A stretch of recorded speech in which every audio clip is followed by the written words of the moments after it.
All right. So let's think about this. Number one, you have to be aware and you have to pinpoint the habit that has given you trouble. I remember some years ago, only a few years ago, actually, I had the habit of saying yes when I didn't really want to say yes and I really wanted to say no. Well, that was nobody's problem but mine. But when I would say yes, I would feel frustrated because I was going to have to follow through because I had the habit of follow through. And if I said yes, no matter what, I was going to be there, I was going to do that, but I might not be doing it with the best attitude. Literally a week or two before whatever event or whatever said thing that I said yes to that I didn't really want to do, I would start feeling frustrated. It was here we go back to the first part of today's episode.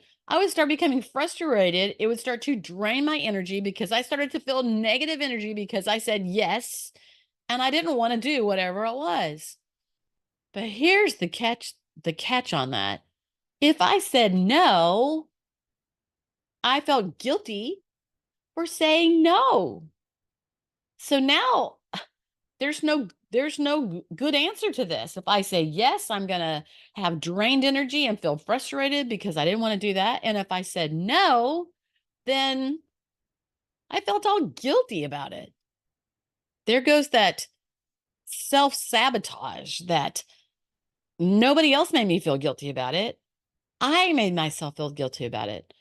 So one day I had listened to a motivational speaker and they said, let your yeses be yes and your nos be no.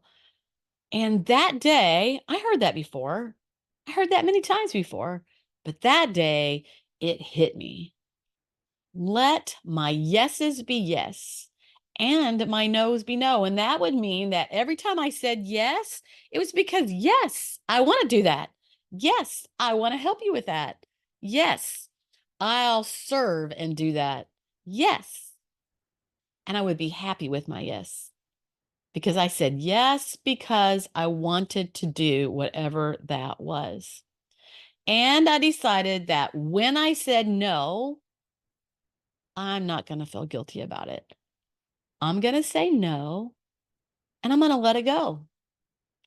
Now, the way I did that was it doesn't happen. Nothing happens. Like new habits don't happen overnight. You have to repeat them over and over. You have to practice the habit. And for me on that one, I decided that day, I actually heard that again at a church sermon where there was actually a verse from the Bible. I actually need to remember what that verse is, but it was a verse from the Bible and the pastor used it. And when he said it from the pulpit, I looked it up quickly where he was reading at, and there it was. Let your yeses be yeses and your nos be no. And I was like, oh my gosh, this is a sign from heaven. Well, let me tell you, it was because it freed me up. And I'm basically a positive person, and it gave me energy. I did no longer allowed myself to for my energy to be sucked out of me whenever I couldn't step up and meet what I thought was other people's expectations.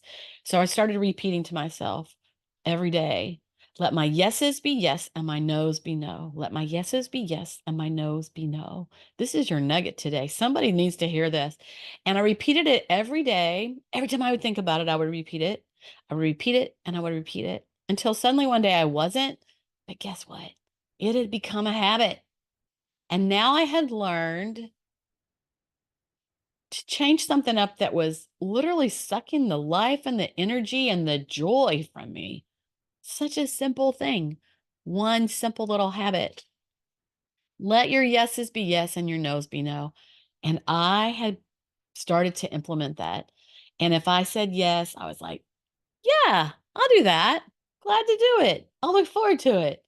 And if I said no, I was like, let my yeses be yes and my nos be no. And and it didn't drain the energy from me anymore. But habits take work. You got to be aware of them. You got to figure out what you got to do to change them. And then you've got to practice them until you get them. And sometimes it's a mindset and saying it in your head, just like I did over and over.